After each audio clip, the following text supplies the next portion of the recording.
Hallo Leute, willkommen zurück auf meinem Kanal. Guten Tag!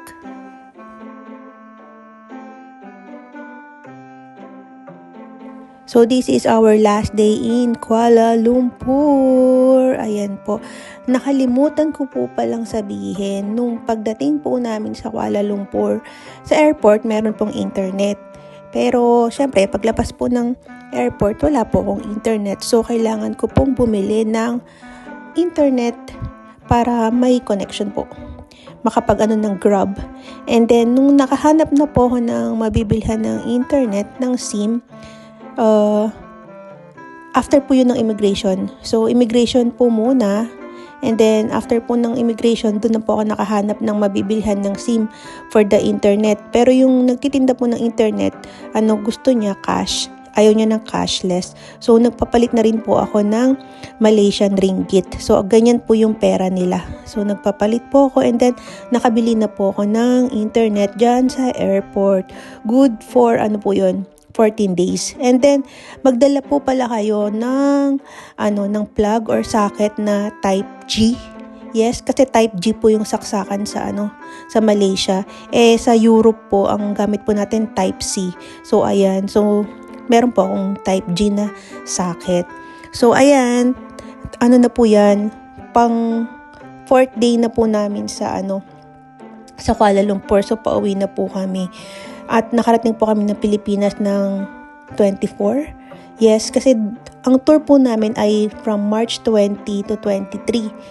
So, 20, 21, 22, 23, 4 days po yun. 3 nights. And then, 24 ng umaga, nasa Pilipinas na po kami. Kasi 23 ng gabi, yung flight po namin. And then, i-discuss ko po. Sasabihin ko po sa inyo kung magkano po yung nagastos ko during the tour po namin. Ako po lahat ng gumastos. Wala po silang ginastos. Yung mama at papa ko, kuya ko, kapatid ko. From sa bahay namin hanggang sa makarating kami ng Malaysia, hanggat makabalik na naman po kami ng bahay namin, wala po silang nagastos. Ang napansin ko lang sa expenses ko, marami akong nagastos sa transportation. Katulad po niyan, yung mga toll gate, kasama po yan sa Grab.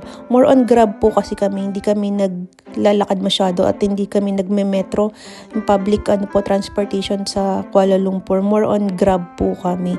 Ayan. And then ito po yung mga na-i-vlog ko from the first day hanggang sa last day po namin dito sa Kuala Lumpur. Paki-watch na lang po. Ayan.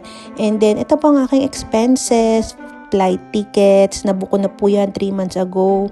Before ng flight namin, hotel, pocket money, ayan po yung total, and divided by 5. So, 25,700 each po ang aming nagastos. So, ayan. Nasa inyo na po, baka mas malaki pa yung magastos nyo or mas maliit. So, ayan po ang budget namin. And then, ayan po, going na po kami sa Kuala Lumpur International Airport, Terminal 2. So, from Kuala Lumpur going to Manila. Ayan po.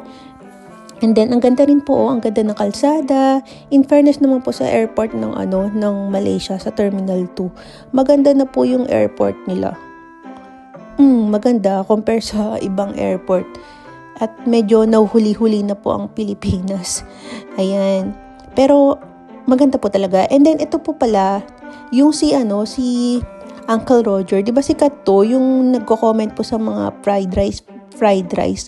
Ayan, so dito pala siya, taga Malaysia pala siya, Malaysian pala siya, si Uncle Roger. So, titingman namin ang kanyang fried rice. Ayan po, nag-order po kami, and then, wala pong white rice, so bumili kami ng white rice sa kabilang tindahan kasi ang papa ko bawal po sa mamantika. Ayan, so kami, sa fried rice po ni Uncle Roger ang aming titikman. Ayan po ang aming mga in-order.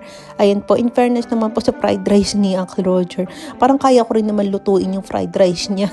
Parang wala naman pong special sa fried rice ni Uncle Roger. Pero yung manok, masarap po yung manok nila kasi walang buto.